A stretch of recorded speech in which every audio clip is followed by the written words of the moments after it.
your favorite programmer's podcast using your smartphone. Don't miss out on the free KMET smartphone apps. Go to KMET1490am.com and download your free phone app today. The Inner Voice Show is a dialogue between the host and the listeners about their relationships. This show is not an attempt to assess, diagnose, or treat any mental health or illness condition. Please consult your physician, psychiatrist, or psychotherapist for personal matters.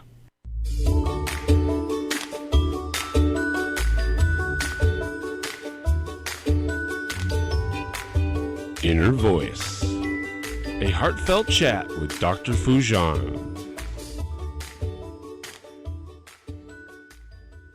Hello, everyone. Welcome to the Inner Voice Show. I'm Dr. Foojan Zeine and have Sean in studio. This is a show about what matters most in life, our minds, our thoughts, feelings, actions, relationships, and our fulfillment in this beautiful journey of life. In this show, I'll bring you the latest research about tech time not to be blamed for teens' mental health problems. A study of 400 teens finds little evidence linking excessive smartphone use and mental health outcomes. Wow, that's news. Then I will speak to Dr. David Burns. I'm so excited. He's an adjunct clinical professor emeritus at the Stanford University Department of Psychiatry and Behavioral Science, and the author of best-selling book, Feeling Good, the New Mood Therapy. I always learn so much from him, and I know that all my audience, everyone who's ever listened to him, they want more and more and more of him. He's amazing. So I'm excited to have him on the show again. You can call us on the studio line if you like, 951-922-3532 to talk to Dr. David Burns or me. Be sure to listen to my podcast on iTunes and Stitcher and share it with your friends. And give your remarks, call me or send me an email and about the topics that you would like me to talk about or bring guests. We'll be right back with the tip of the week.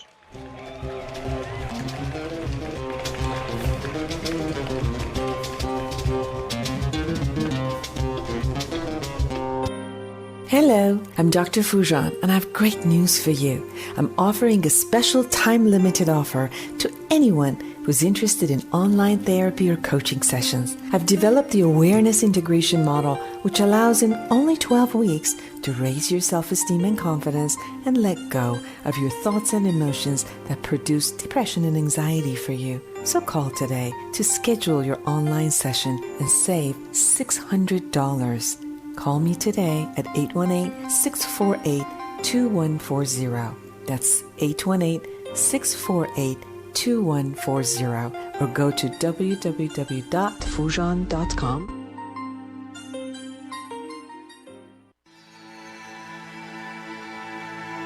Welcome back. This is the tip of the week.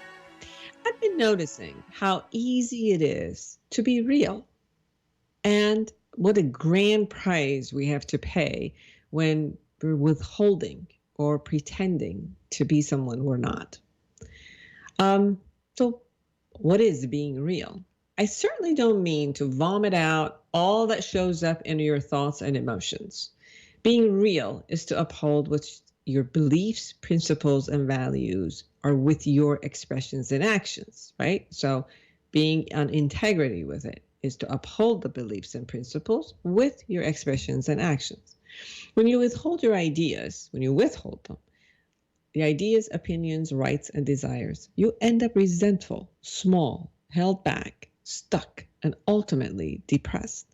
Expressing who you are effectively frees you up to enjoy life. Your free essence and upholding all that you believe creates confidence that becomes attractive, actually, to others. When you're confident about your values, they are sustainable and maintainable. Others will know you as those values and principles. Guess what? When you're fake, withholding, or your values are not for the betterment of yourself and others, then you will create lots of drama and chaos. This will not be attractive to most people. May be attractive to drama-seeking people who will maintain a chaotic life with you. And I don't know if that's something you really want. So respect yourself and others. Be real. Life becomes effortless when you're real. So don't go anywhere. We'll be right back with the latest research about teens.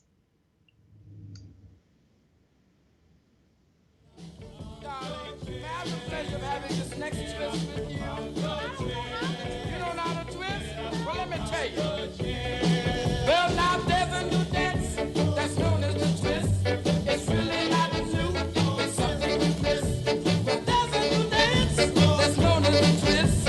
It's really not. Join the conversation every Monday afternoon at 3 p.m. Pacific for Inner Voice Heartfelt Chat with Dr. Foojan. Dr. Foojan is a radio and TV host, international speaker, psychotherapist, life coach, and the author of Life Reset, The Awareness Path to Create the Life You Want. She brings you the latest research and interviews with experts in the field of cognitive sciences. Anyone who loves to grow and create growth for humanity gets a voice on this call-in show. Inner Voice Heartfelt Chat with Dr. Foojan.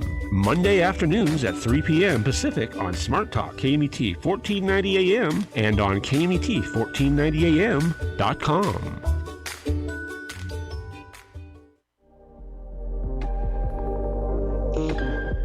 Tech time, not to blame for teens' mental health problems. The latest study, the study tracked young adolescents on their smartphones to test whether more time spent using digital technology was linked to worse mental health outcomes. The researchers from University of California, Irvine, University of North Carolina, and Pennsylvania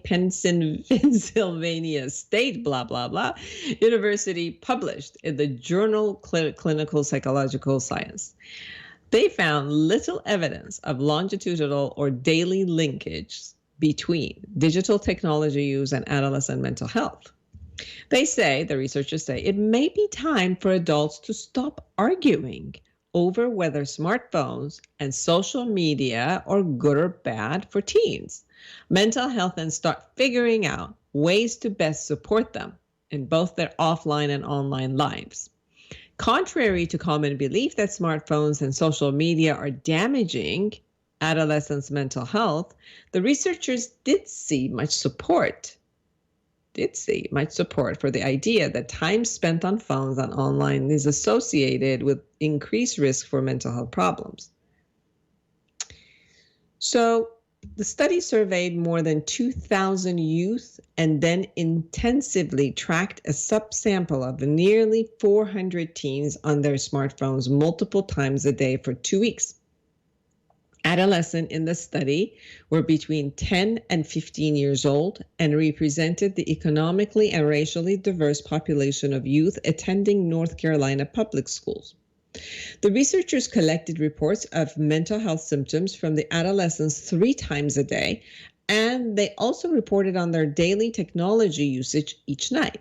They asked whether youth who engaged more with digital technologies were more likely to experience later mental health symptoms, and whether days that adolescents spend more time using digital technology for a wide range of purposes were also days when mental health problems were more common.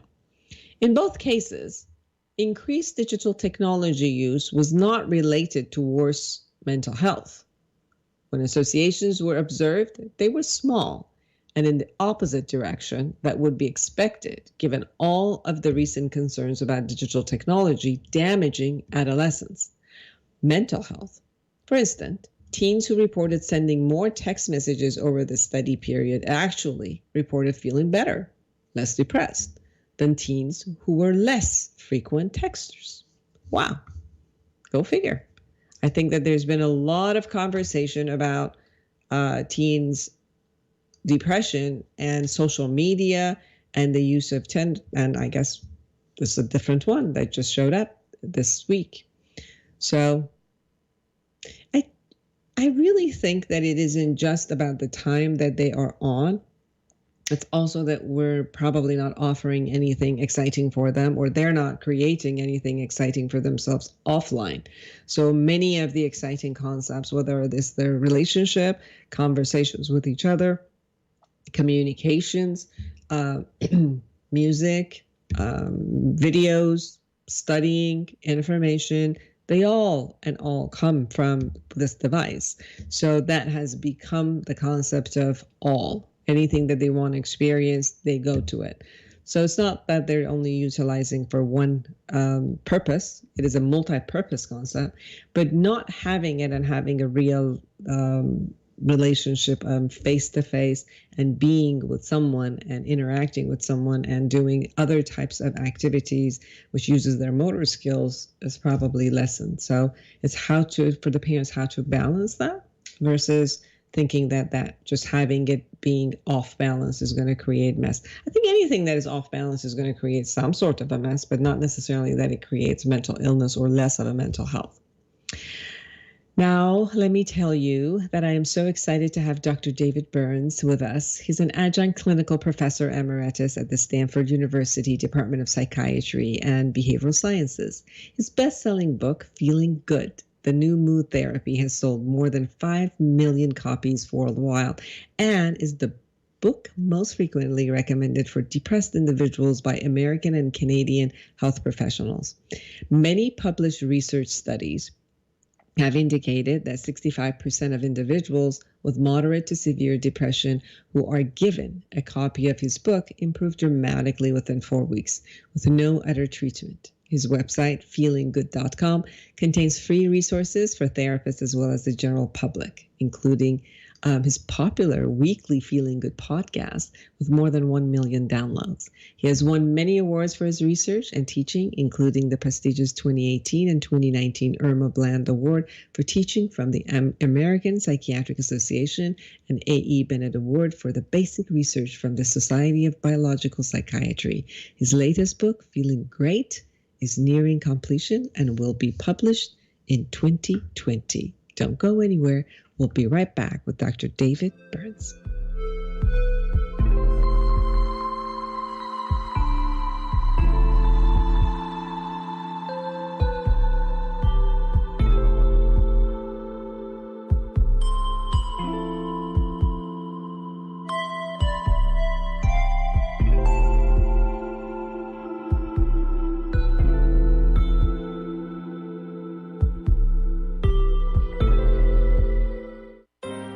Hello, I'm Dr. Foojan, and I have great news for you. I'm offering a special time-limited offer to anyone who's interested in online therapy or coaching sessions. I've developed the awareness integration model, which allows in only 12 weeks to raise your self-esteem and confidence and let go of your thoughts and emotions that produce depression and anxiety for you. So call today to schedule your online session and save $600.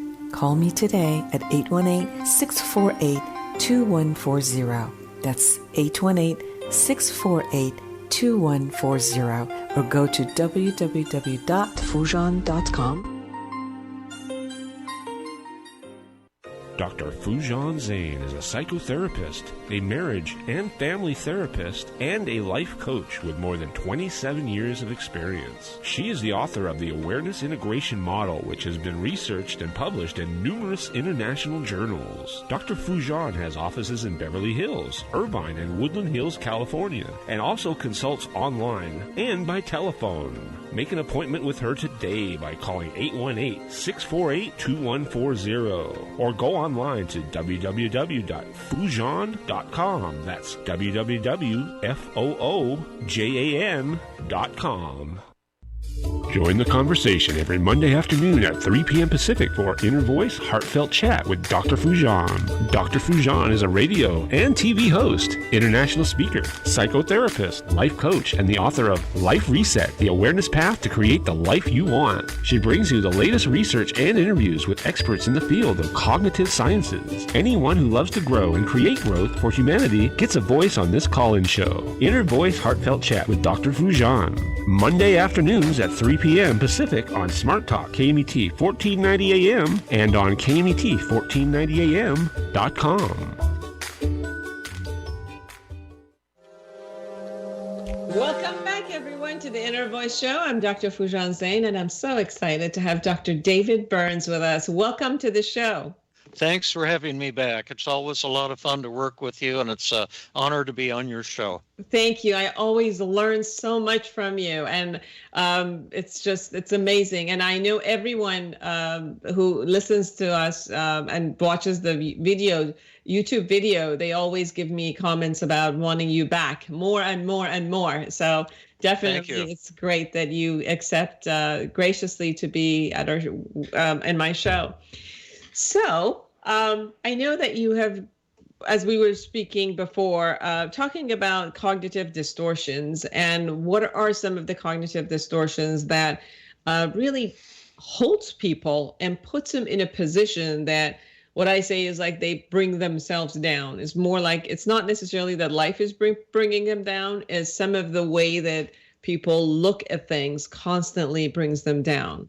Yeah, it's a very ancient idea. It's mind-blowing. It's really the path to enlightenment, but it's so simple that, people don't get it. And it's just the idea that we think we're upset because of what's happening to us. People feel that I'm not loved enough, I'm not successful enough. I can't tell you how many people, including mental health professionals in my training group, have approached me just in the last month or two, telling me I'm not good enough, and feeling tremendous angst and distress, anxiety, and self-doubt. And the idea that goes back to Epictetus and the Buddha 500 years before Epictetus. Epictetus was, 2,000 years ago, is that we're disturbed not by the events of our life, but by the messages we give ourselves. It's our thoughts and not what's happening to you. And this is so basic that people, it just goes in one ear and out the other. But it's potentially liberating and life-changing. And then the second huge idea is that when you're depressed, when you're anxious, when you're angry, when you're frustrated, you're telling yourself things that just aren't true. You're fooling yourself. Depression and anxiety and anger as well have been called the world's oldest cons because you're believing things that seem true, but they're not true. And then the last idea is the liberating one. When you change the way you think, you can change the way you feel. And it doesn't take long. People have asked me, how long does it take to recover from severe depression or anxiety? And I would say, well, generally not more than 15 seconds or 30 seconds. But it's working up to that 15 or 30 seconds that sometimes takes a little bit of artwork and a little bit of time. But change happens in a whoosh. The moment you stop believing things that are upsetting, in that very instant, you'll get better. A simple example is, let's say you were living, 50 million years ago, and you hear a sound, and you have the thought, my gosh, that's a tiger. You're going to feel terrified. The thought will instantly create negative emotions. And then if you look, and you say, oh, that's just my wife, that wasn't a tiger, you see that the thought was wrong. You stop believing thought. In that very instant, your emotions will change. And it's the same today with depression and anxiety, except the thoughts we give ourselves are distorted in subtle ways. And so it's really easy to fool yourself for months, years, even decades.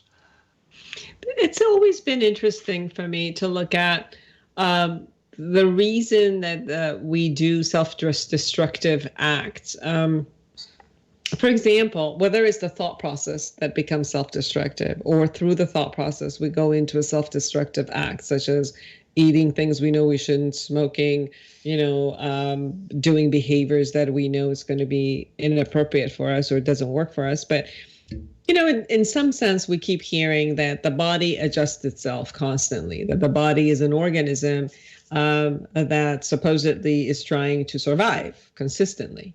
And so therefore, it wouldn't want to destroy itself. It wants to do things so that it actually survives and moves forward. And then within that context, then the question shows up, then what does our brain try to do when it's constantly trying to get us into trouble or lie to us or defeat us or destroy us?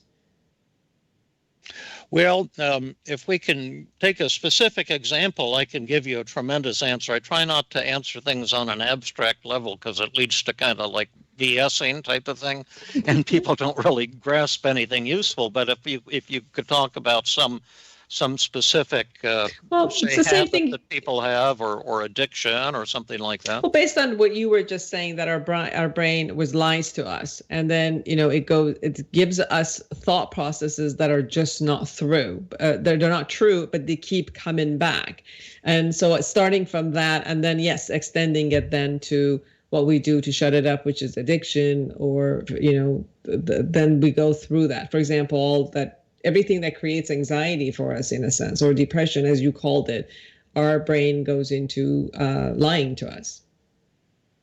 Right. And what is the question exactly? If the body and the mind are an organism that supposedly is set up to work itself through survival, then what is the mechanism that keeps lying to us? What is it that our body also does, our brain and body does the opposite, which is going toward destruction? Well, I don't know the causes of things, and scientists don't know the causes of things yet. We could talk about the 10 distortions that you were mentioning earlier, and talk about the ways we fool ourselves. The new team, CBT, has some new perspectives on why we get addicted to these things that are so painful for us, that are labeled as self-destructive or brain diseases or mental disorders. And we've developed a pretty radically new and different way of looking at the suffering that human beings have without using that type of language. But maybe we should just start with the fundamentals and say, what are the ways that we fool ourselves, the messages? What are these 10 distortions that can cause so much incredible pain? That's great. Let's start with that. Well, the first one, and I may do a series of 10 podcasts on the 10 distortions pretty soon too, because they're so fundamental. But the first one is, and I'm sure you're very familiar with them too, the all or nothing thinking, black and white thinking. You tell yourself, if I'm not a complete success, I'm a total failure. And you look at things in black or white. And most of us, are never all one way or all the other. The universe isn't all black and white. I look at my office here. Well, it doesn't look too bad from the camera angle, but I give you another camera angle, and it's kind of disorganized, and it's not like a fantastically beautifully organized office, but it's not it's not a 0, it's not 100, it's somewhere in between. It works pretty well for me. But sometimes we beat up on ourselves terribly if we're not 100%. Like I was working with a medical doctor who was studying for her board examination, and she was trying to diet, and she was going on this very strict diet. And then the third evening of her diet, she was trying to study and very nervous and worried, am I going to pass this licensure exam? And after dinner, she decided to just have a spoonful of vanilla ice cream from her freezer, which tasted just delicious. And then she says, oh my gosh, I've ruined my diet completely. I've blown it. And then she felt so guilty, she ate nearly a gallon of ice cream to kind of comfort herself from the guilt of I've blown my diet completely. But then you can look at, from an evolutionary point of view, why do we do all or nothing thinking? And maybe it can kind of help us with our performance and set very high standards. And so our brain gets rewarded too, because our perfectionism sometimes drives us to tremendous levels of success as well. But that's a common one, and I used to do this all the time myself, beat up on myself. If I was helping 9 patients and I got stuck with the 10th, I would be beating up on myself, and I'm not good enough, and creating a lot of mental anguish, for myself. But getting out of this pattern means the death of the ego, the death of the self, where you're willing to lower your standards, so you don't always have to try to be so perfect. And I found that lowering my standards really helped me, and I started doing a lot better, and I started relaxing, and patients like me better. Now I've lowered my standards all the way to 0, and so everything looks good to me. But it's hard because for years I wouldn't let go of that perfectionism. I kept telling myself I'm going to help every patient, and I'm not going to lower my standards, and we get kind of stubborn about it, and that can address a little bit the great question you asked earlier about, from an evolutionary perspective, why do we do these things? Well, because they have positive aspects as well as biting us when we fail. So somehow the machinery works up to a point, and then if you overuse it, then it does its own damage in some sense. So if we use the standards in a way that it operates, that gives us a path to move forward and excel, then it's working. But if we get caught into the standard, then it becomes a point of misery. Yeah, there's nothing wrong with the pursuit of excellence and wanting to do a good job, wanting to do a great job, wanting to do a fantastic job. There's nothing wrong with that. That's what Edison wanted to do. That's what Einstein wanted to do. That's what Bill Gates, wanted to do, and go for it. But it's only when you can't stand failure, when you spend a lot of energy hurting yourself, beating up on yourself, feeling guilty, feeling ashamed. I screw up all the time, even in my teaching. Now, I had the summer intensive this summer. It was the best one ever. There was actually 2 standing ovations. It's never happened before, and it was because I treated everyone with warmth and tried to be very, very kind, and not ever put anyone down, and try to make everyone feel I've really watched you grow to this part of you throughout the years, because I've watched you. Yeah. I've been a therapist for 30 years, so I've kind of followed you for all these years. And I have really seen the progression of this type of love and empathy that you present wherever you are, and honoring and respecting. Yeah, but I have to forgive myself because I screw up and fail all the time in my teaching. I'll say something sharp, and a week ago, Tuesday, one of my students really seemed to start screaming at me at the Tuesday training group, and it was humiliating, and it was shocking to me. But I make mistakes all the time. And the all or nothing thinking is going to make your life miserable. So that's the first of the 10 thinking errors. And the second, go ahead. Can I ask you, what do you do with yourself when you make a mistake? Well, if it's a mistake involving someone else, I use the 5 secrets of effective communication, encourage them to express their anger and acknowledge that I've hurt them and said something hurt their feelings, and that it's painful for me, and I have tremendous respect for them, and to tell me all about all the other times I've said something that hurt your feelings or made you angry or upset you. And that's usually allows you to convert a failed relationship into one that's better than ever. Internally, I have to do the same thing, as to say to myself that I've been really blessed, and I'm lucky to have so many wonderful people around me, and they seem to forgive me when I screw up, if I act humble and don't get defensive, and maybe I can be compassionate with myself and forgive myself as well, because I'll always make errors, no matter what. I had a therapist on the hike, and I'll just disguise his identity, because as physicians we make errors that sometimes hurt people, and he's one of the world's top experts in his field. Mm-hmm. And he's a very humble fellow too, and he comes to all of the Sunday hikes so he can learn how to communicate better with his patients. I just admire him a lot. He's not a psychiatrist, he's a hardcore basic science physician, and working in a very advanced area of medicine. But he gave a prescription for one of his patients with a very exotic disease, and didn't realize that she had started drinking again. And the combination of the medicine plus her drinking led to a horrendous side effect. and she's going to have probably surgery because of that. A young person.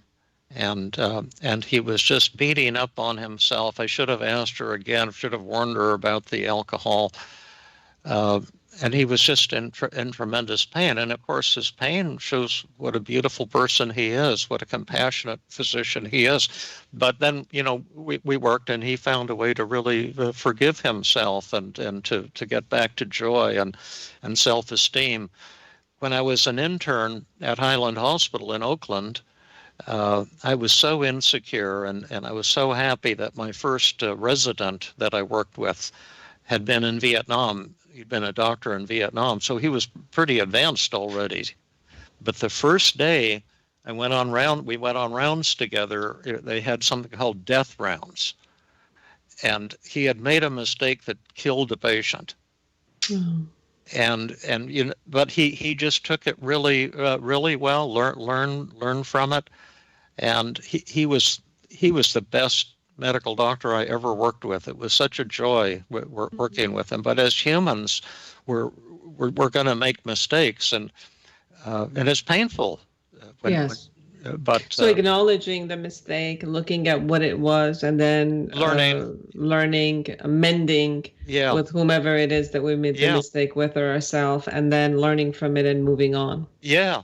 Rather than obsessing and getting all caught up in endless beating up on yourself, because he still has to communicate with his patient and develop that warmth and trust and help her with her probably anger and fear and anxiety and her guilt and shame as well. But anyway, that's all or nothing thinking, and it's. So let's go to the second one.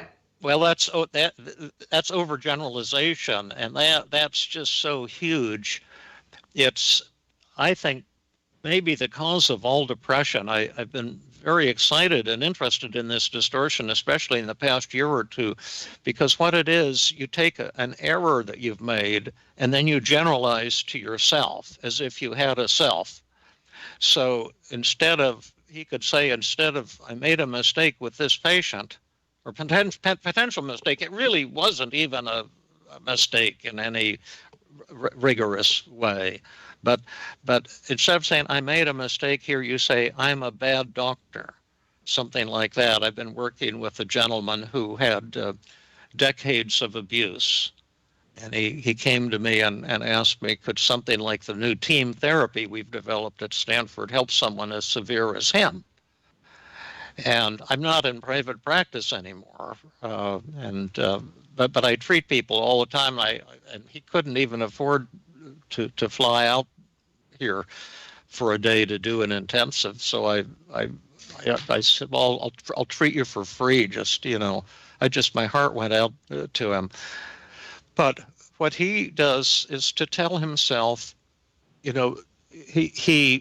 not making a lot of money. He had a business he started, and he was doing great with it. And then things changed for one reason or another. Google changed its strategies on websites, and now his company is not making much money. His wife brings in the money for the family, and they're doing okay. But he tells himself, I'm a bad father, I'm a bad husband, I'm a defective person, because I'm not making as much as I think a true man should make. And he's a wonderful fellow, and he's humble, and he's smart, and he's very loving, very, very giving, but he's generalizing to his-self. And the solution is called let's be specific. Instead of saying, like, I'm a bad father, well, like, what time of day was I a bad father? Does my daughter think I'm a bad father? Oh, no, she thinks I'm wonderful. Well, then what are we talking about, really? And it doesn't hurt. See, the pain doesn't come from saying, well, the business isn't doing any good anymore, and I think I'm going to have to find a new approach to making money. That will never cause pain of depression or worthlessness or intense anxiety or hopelessness or any of that. It's only when you go from something specific about yourself to thinking, oh, I'm a bad ex, or I'm a bad mother, I'm a bad father, I'm a bad teacher, I'm a bad doctor. That's overgeneralization, and it's similar to all or nothing thinking, except in overgeneralization, you're generalizing to this idea you have a self that becomes defective, and then you generalize to all the future and say it will always be this way. I'll always be worthless. I'll always be unlovable. And these statements that we tell ourselves they're just not true, but they feel true. And so we think for all the world, I really am a bad person. And any listeners you have who are listening right now who have felt this, or maybe you felt it, I know I have felt it. It just feels as real as the fact that there's skin on your hand, but it's just not valid. Not what you're telling yourself just is not valid. But the pain is so severe, some people kill themselves. Yes.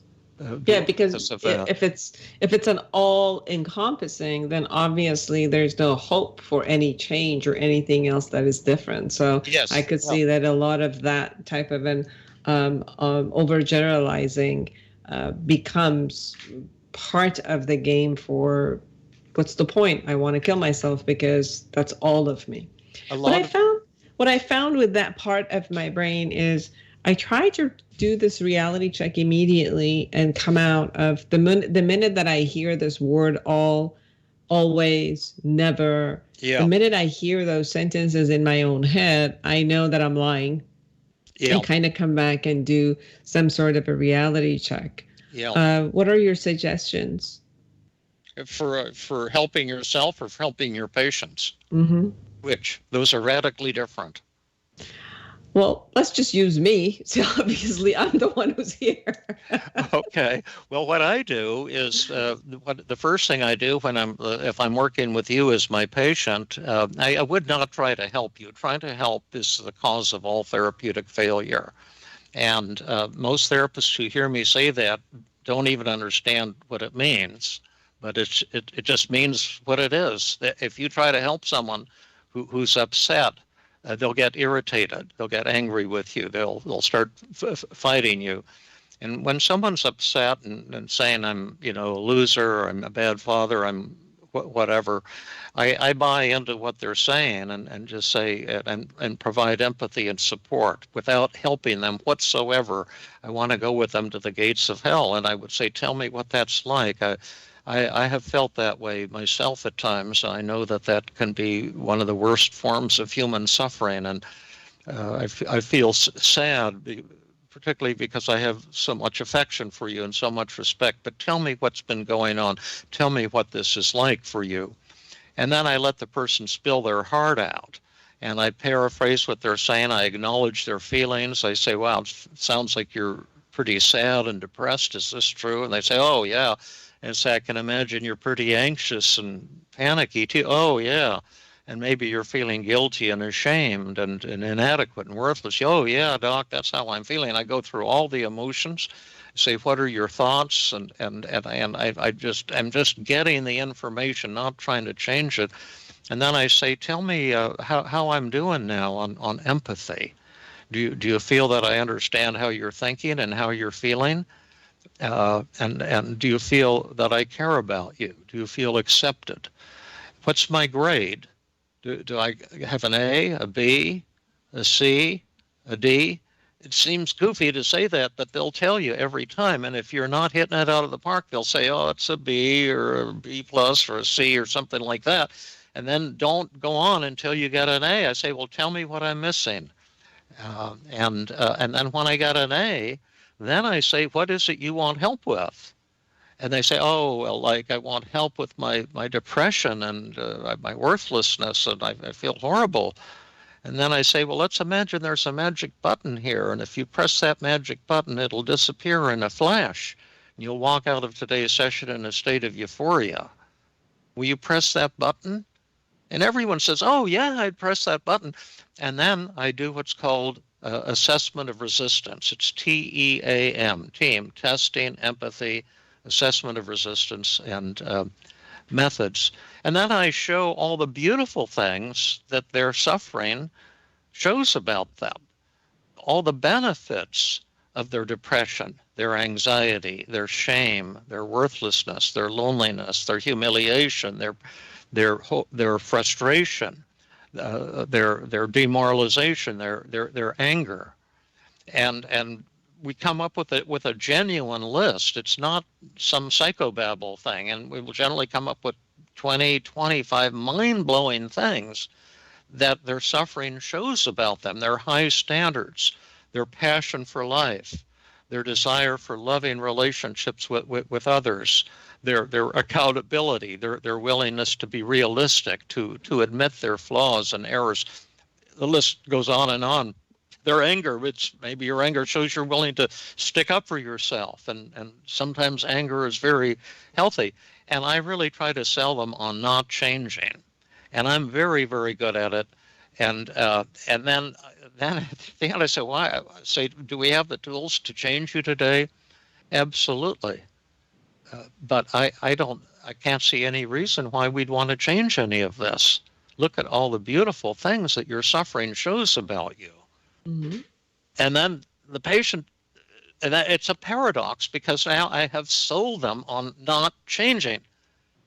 And if you do a great job of it, the minute you do that, they will suddenly want to change. And then I come in with methods, and it takes 5-10 minutes, sometimes less, for the person to completely eliminate all of these negative feelings. I skipped a little piece of it. I say, maybe we could do a compromise. Maybe instead of making all your negative feelings go away, we could just lower them to some healthy level, like you're 100% depressed. Look all the beautiful things about you that your depression shows. Maybe we don't want to press that magic button. What would be a healthy amount of depression? Then they'll say, oh, well, 10 would be enough. I'll say, well, you sure I can't sell you on 20? They'll say, no, 10 is plenty. So now, see, I'm fighting. Right, it's a paradoxical concept. It's total you're fighting for them. Yeah, right. And then what happens then is the brain becomes so peaceful, because this is a deeper form of empathy. And all those circuits that were firing so fast when they were agitated calm down. And then the rational part of their brain, the objective, self-loving part, I use techniques to facilitate it, but can quickly take over and knock it out of the park. And usually this whole process, the whole treatment, takes me about 2 hours or an hour and a half, and then the treatment is done. And I don't have patients that go on and on for weeks or months or years for the most part. And I think also when they work with me, they know you've got 2 hours to be cured, so let's get the job done. This isn't going to be an open-ended, endless, talking kind of thing. And I can't always do that, but I can usually do that. And it makes therapy seem like a magical experience. It's just so fantastic to have these new tools. Beautiful. Let's do the third one also before we end. Well, I don't know. There's 7 more distortions, and they're all fascinating. I'll let you choose. There's mental filtering, discounting the positive. There's should statements, emotional reasoning, labeling, self-blame, mind reading, fortune telling. Well, since we were talking about self-blaming, can we just take that one? Yeah, it's huge. It's kind of in the same construct. Yeah, it's just huge. I'll disguise this a little bit, but let me just say, when I was in Philadelphia, I was working with a wonderful, highly sophisticated psychiatrist. Had also done mind-blowing research. She's a double doctoral person, and she was treating a very high-level, internationally renowned person at in our hospital, and the patient said that she was the only one that he could communicate with. and because she'd been coming to my training group. So I taught her the 5 secrets of effective communication. And so he had asked for an appointment with her after his discharge. And she didn't have an appointment for about 2 weeks. And so set up an appointment with him in 2 weeks after his discharge from the inpatient unit. And instead of coming to her appointment, he killed himself in a very grotesque way. And it made papers all around the world because he was an internationally beloved person. And then she said, it's my fault because he was so severely suicidal when he was hospitalized. I should have seen him every day after discharge. And it's so easy to beat up on ourselves in that way. Or it could be a minor, much less severe problem, like you say something that hurts a loved one's feelings, but then it's my fault. You can beat up on yourself, and that pain, the guilt, the shame can be unbearable. I've had people who felt so ashamed that they wanted to kill themselves, so guilty. You utilize the same way of just sitting with them within their shame and moving into the empathy and just. Well, the thing with this particular woman that was so amazing is that her mentors weren't empathizing with her. They were telling her how to cover herself, make sure everything's documented. They were kind of worrying about a lawsuit, and then they tried to cheer her up. And I've seen therapists who try to help people who are angry or upset, and it never is effective. And they tried to tell her, this could happen to anyone. He would have done it anyway. And the more they said things like that, it's like it was patronizing, like talking down to her. And all I did on one of our supervision groups, I just said, wow, you must be feeling so devastated. And I just went through my list of 9 kinds of negative emotions.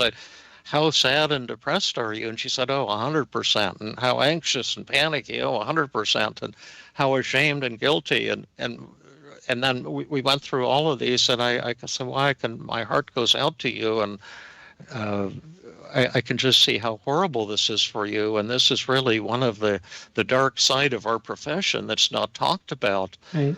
And even when you're 80 years old, if you're the greatest psychiatrist in the world, this can still happen to you. Rattle you, yeah.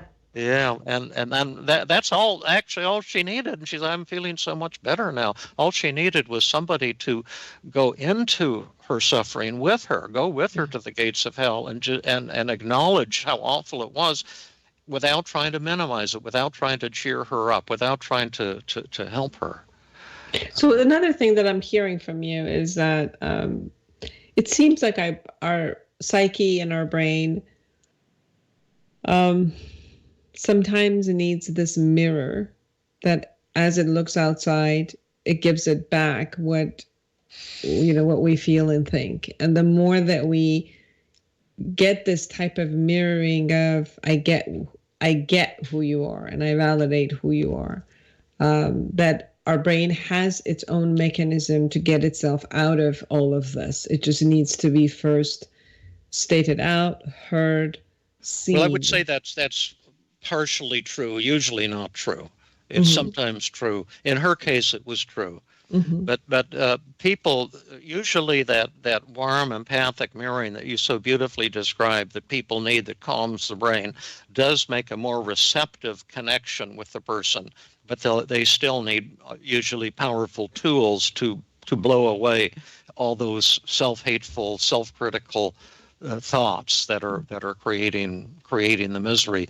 Carl Rogers kind of had this idea that all you need is a warm, empathic connection, and that's the key to personality change. But he was wrong about that. He was a great pioneer, but his conclusion wasn't correct. But you need great empathy, and therapists who think they have good empathy almost never do. We measure it at every session. with very sensitive scale at the end of every session that'll show the smallest failure. And so you can talk it over with the patient. But empathy, empathy is getting to first base. Then we still got to get to second and third into the home plate. But without empathy, you can't do anything because the patient will be angry, will be raging at you, shouting at you, not trusting you. So the empathy is more of the emotions that gets created in the system, but with empathy and calms down, and then therefore we could come into a centered place. Then now we could see a little bit more ahead of us and move forward, where before receiving that empathy, we're just swirling within our own emotion and trying to find ourselves. The empathy allows that space for us to actually find ourselves, put our foot on the ground, and look at the tools that we need to move forward and with. Be receptive to some tools. And some therapists make the mistake of, when a patient is angry with them, to try to help that patient. And that this will never be effective. You've got to be able to establish that warm, trusting connection first. Then you've got to melt away the patient's resistance, which is intense. And then you can come in with some tools. But sometimes out of the goodness of our heart, we see someone is suffering, we see how illogical their thoughts are, and we try to do helpful things. Shake them. Exactly. Oh, I love shake that pain out of them. Stop that, like that Bob Newhart. Stop it. You've seen that? Yes, I did. Stop that stuff. It's been a joy to speak with you. As I say, I always learn, and you ooze empathy. You really have brought this concept of empathy, and the word that keeps coming to me when I've watched you do your seminars and even talk about their clients is a lot of higher level of respect in humanity, or their humanness, or who they are. And I think that also creates that concept of empathy. So thank you so much for, again, giving us the time. We came over with about 3 of them, so we got another 7 more to go in later shows to talk about. Can we give just a quick shout out for Feeling Good, my book, or the free podcast, the Feeling Good podcast? Yes, people need to go to feelinggood.com, and they find your podcast just on any of the Stitcher or iTunes and Google Play. Anywhere, but it's good to get them on my website, feelinggood.com, because you got the show notes and links, and you can find mood tests and all kinds of helpful, tons of free stuff. That's awesome. So go through your feelinggood.com and then listen to the podcast within your okay. Or order, Feeling Good costs, I think, $8 on Amazon, and more than half the people who read it are cured of depression with no other input. So it's not a bad deal for listeners who are hurting. It is an absolutely amazing book, and Feeling Great is coming up next year, right? Yes, I just signed the contract today. Yay! Congratulations. Thank you. That's awesome. Thank you for being on the show.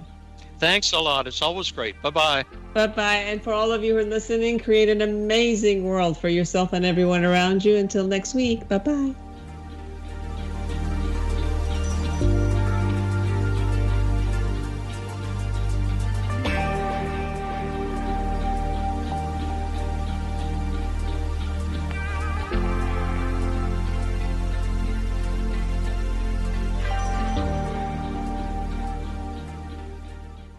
The Inner Voice Show is a dialogue between the host and the listeners about their relationships. This show is not an attempt to assess, diagnose, or treat any mental health or illness condition. Please consult your physician, psychiatrist, or psychotherapist for personal matters. Serving the Inland Empire and desert communities, this is 1490 AM KMET, Banning, Beaumont, Redlands, and Palm Springs. From ABC News.